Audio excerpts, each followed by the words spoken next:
Halo para pemirsa Sekolah Birokrasi Channel.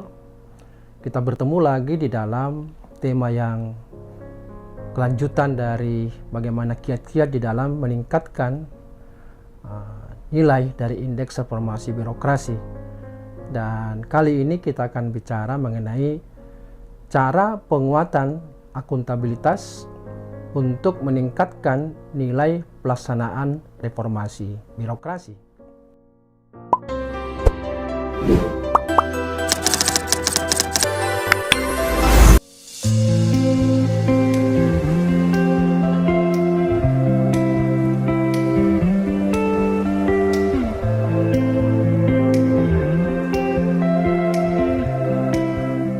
Dan langkah awal yang sangat penting yang saya anjurkan bahwa para pelaku di daerah itu harus bisa mengenali organisasi atau unit kerja yang bertanggung jawab atas upaya meningkatkan kontribusi penguatan akuntabilitas pada pelaksanaan reformasi birokrasi dan apa saja kegiatan dan rencana yang harus dipersiapkan dalam kurun waktu tertentu oleh organisasi perangkat daerah atau unit kerja yang bertanggung jawab di dalam pelaksanaan dan penguatan daripada akuntabilitas dalam kaitan dengan upaya peningkatan nilai pelaksanaan reformasi birokrasi. Pada aspek penguatan akuntabilitas, secara khusus unit organisasi perangkat daerah yang bertanggung jawab untuk memenuhi indikator keterlibatan pimpinan, pengelolaan akuntabilitas kinerja, dalam hal ini adalah Bapelitbangda, bagian organisasi dan inspektorat. Adapun kegiatan dan rencana aksi yang dilaksanakan oleh masing-masing unit kerja atau perangkat daerah tersebut antara lain unit kerja Badan Perencanaan Penelitian dan Pembangunan Daerah atau disingkat Bapelitbangda, di mana dalam konteks ini memiliki tugas antara lain yang pertama menyelenggarakan forum orientasi rancangan awal rencana kerja pembangunan daerah setiap tahun. Yang kedua adalah menyelenggarakan forum konsultasi publik rancangan awal RKPD setiap tahun. Yang ketiga adalah menyelenggarakan musrembang RKPD setiap tahun. Yang keempat adalah menyelenggarakan rapat koordinasi penyusunan indikator kinerja utama atau yang kita sering sebut dengan IKU, perubahan jika dibutuhkan penyesuaian. Kegiatan yang kelima daripada Bapelitbangda adalah menyelenggarakan rapat koordinasi penyusunan perjanjian kinerja kepala daerah setiap tahun.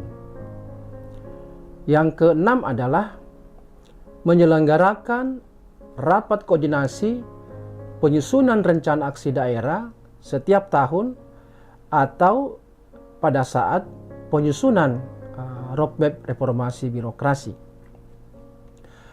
Yang ketujuh adalah memfasilitasi penandatanganan dokumen perjanjian kinerja yang ini selalu dilakukan di awal-awal tahun setelah APBD disahkan bersama DPRD. Yang kedelapan adalah melakukan monitoring dan evaluasi serta penyusunan laporan berkala mengenai pelaksanaan pembangunan daerah. Yang kesembilan tugas daripada Bapelitbangda adalah menyelenggarakan rapat koordinasi penyusunan pengukuran kinerja kepada daerah setiap tahun. Yang kesepuluh menyelenggarakan rapat koordinasi monitoring evaluasi pencapaian perjanjian kinerja kepala daerah setiap tahun dan juga dilakukan secara pertriwulan. Yang ke-11 adalah Bapelitbangda menyiapkan dokumen RPJMD. Yang ke-12 menyiapkan dokumen indikator kinerja utama daripada kepala daerah. Yang ke-13, menyiapkan dokumen RKPD setiap tahun. Yang ke-14, tugas dan kegiatan daripada Bapelitbang adalah menyusun dokumen perjanjian kinerja di setiap awal tahun.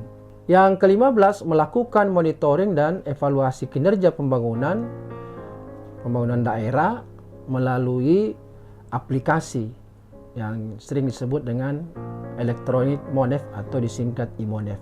Nah, unit kerja lain yang juga diberi tugas yang merupakan gabungan daripada unit kerja adalah dalam kaitan ini Bapelitbang dan bagian organisasi, di mana kedua unit organisasi ini melakukan tugas yaitu menyelenggarakan bimbingan teknis atau coaching di masing-masing OPD berkaitan dengan sakit. Organisasi berikutnya adalah yang bertanggung jawab dalam konteks ini adalah biro atau bagian organisasi, di mana bertugas menyusun keputusan gubernur, bupati atau wali kota yang terkait dengan pedoman akuntabilitas kinerja. Unit kerja lain yang juga memiliki kontribusi di dalam kegiatan meningkatkan nilai penguatan akuntabilitas ini adalah inspektorat, di mana inspektorat dalam konteks ini itu bertugas untuk melaksanakan evaluasi pencapaian kinerja per triwulan. Nah, setelah kita ketahui unit mana atau organisasi apa yang bertanggung jawab terhadap pelaksanaan penguatan akuntabilitas ini, maka kita harus selanjutnya mencoba untuk melihat dan memperhatikan indikator atau ukuran keberhasilan yang dinyatakan sebagai bagian daripada penguatan komponen pengawasan yang diharapkan tentu mampu memberi kontribusi nilai pada saat penilaian pelaksanaan reformasi birokrasinya. Yang perlu kita perhatikan pertama adalah aspek pemenuhan. Untuk menilai sejauh mana keberhasilan dan kualitas pelaksanaan reformasi birokrasi, khususnya dalam kaitan dengan aspek penguatan akuntabilitas, maka hal penting yang menjadi fokus dan sekaligus menjadi prioritas rencana kerja dan rencana aksi dalam pelaksanaan reformasi birokrasi di pemerintah daerah adalah dengan mengukur sejauh mana ukuran keberhasilan dari apa yang kita laksanakan di masing-masing pemerintah daerah, khususnya berkaitan dengan pelaksanaan reformasi birokrasi dan terkait dengan aspek penguatan akuntabilitas. Adapun ukuran keberhasilan pelaksanaan reformasi birokrasi pada aspek penguatan akuntabilitas, yaitu yang pertama adalah telah meningkatnya komitmen pimpinan dan jajaran pegawai yang ada di masing-masing perangkat daerah terhadap kinerja dibandingkan sekedar kerja rutinitas semata setiap hari.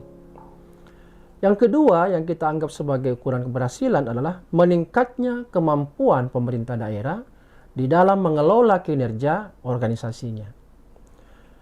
Yang ketiga adalah meningkatnya kemampuan pemerintah daerah di dalam menetapkan strategi yang tepat untuk mencapai tujuan organisasi. Yang keempat adalah meningkatnya efektivitas dan efisiensi penggunaan anggaran di pemerintah daerah. Lebih lanjut kita harus perhatikan mengenai indikator dan kegiatan dari masing-masing ukuran keberhasilan dari penguatan akuntabilitas pada pelaksanaan reformasi yang sudah kita kemukakan sebelumnya. Adapun indikator dan kegiatan tersebut berupa yang pertama adalah berkaitan dengan keterlibatan pimpinan yang dalam hal ini dicerminkan dengan beberapa kegiatan. Kegiatan tersebut kita bisa nilai bagaimana pimpinan atau pimpinan unit kerja yang terlibat langsung pada saat penyusunan dokumen perencanaan. Nah, ini kadang-kadang di daerah ini sangat sulit karena biasanya diserahkan kepada Kasubag program dan pimpinan OPD-nya itu kurang care dengan persoalan ini, padahal berkaitan dengan ukuran kinerja mereka gitu. Yang kedua adalah pimpinan unit kerja itu terlibat secara langsung pada saat penyusunan penetapan kinerja. Yang ketiga adalah pimpinan atau pimpinan unit kerja itu memantau secara berkelanjutan mengenai pencapaian kinerja secara berkala.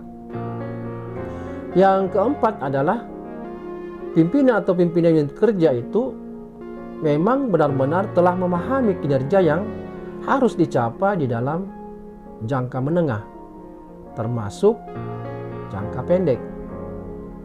Yang kelima adalah pimpinan atau pimpinan unit kerja itu juga memahami kinerja yang diperjanjikan di setiap tahun.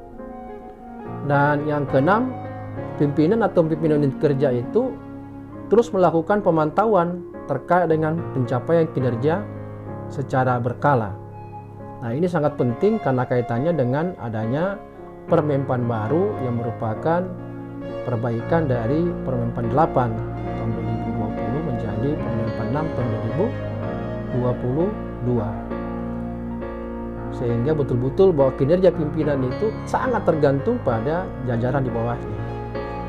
Yang berikutnya, yang kedua adalah pengelolaan akuntabilitas kinerja yang dicerminkan dengan kegiatan antara lain terdapat upaya peningkatan kapasitas sumber daya manusia aparaturnya, khususnya yang menangani keberhasilan pelaksanaan akuntabilitas kinerja. Yang kedua, adanya pedoman akuntabilitas kinerja, dan pedoman tersebut telah disusun. Dan yang ketiga yang penting adalah ada pemutakhiran data yang terkait dengan kinerja yang dilakukan secara berkala. Nah, aspek yang penting saya kira berkaitan dengan pelaksanaan reformasi birokrasi dalam penguatan akuntabilitas ini adalah aspek reformnya. Dan ini diberi skor 30% dari seluruh komponen pengungkit daripada reformasi birokrasi. Nah, dalam aspek reform yang berkaitan dengan area penguatan akuntabilitas, terdapat beberapa kegiatan yang dapat dinilai terlaksana dengan baik, yaitu dengan menilai apakah anggaran yang digunakan itu telah efektif dan efisien, di mana pengukuran dari indikatornya itu dinilai dari penggunaan anggaran yang efektif dan efisien, perhitungan jumlah program atau kegiatan yang ada, termasuk perhitungan jumlah program kegiatan yang mendukung tercapainya kinerja utama daripada organisasi. Yang lain adalah persentase sasaran dengan capaian 100% kah atau lebih, dan persentase anggaran yang berhasil direfocusing untuk mendukung tercapainya kinerja utama daripada organisasi.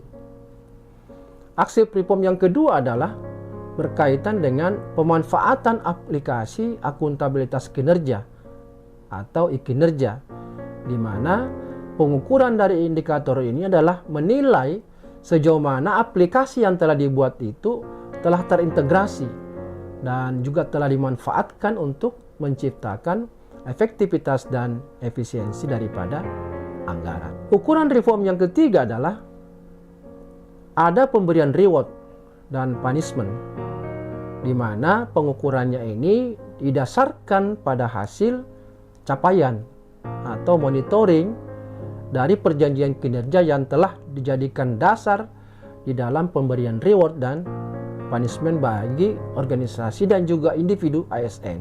Aspek yang keempat dari reform ini, apakah memang sudah terbangun kerangka logis dari pengukuran kinerjanya, di mana pengukuran kinerja dari indikator ini mampu menilai apakah terdapat peta strategis yang mengacu pada kinerja utama atau kerangka logis kinerja organisasi dan dijadikan sebagai penentuan di dalam penilaian kinerja bagi seluruh pegawai. Nah, aspek terakhir yang penting kita perhatikan adalah berkaitan dengan hasil antara daripada area perubahan. Nah, di dalam konteks penguatan akuntabilitas ini, pemenuhan mengenai aspek hasil antara dari area perubahan nampaknya tidak ada, sehingga perhitungannya ini tentu dialihkan ke komponen-komponen lain yang memang memiliki ukuran terkait dengan hasil antara. Nah, inilah yang ingin disampaikan pada kesempatan ini, mudah-mudahan memberikan pencerahan mengenai cara meningkatkan nilai penguatan akuntabilitas sehingga betul-betul mampu memberi kontribusi bagi kualitas pelaksanaan RB. Ini yang saya sampaikan, dan jangan lupa di subscribe bila belum pernah, dan tekan tanda lonceng notifikasi sehingga Anda akan senantiasa mendapatkan informasi-informasi baru berkaitan dengan tema-tema yang kami sajikan di dalam Sekolah Birokrasi Channel. Salam reformasi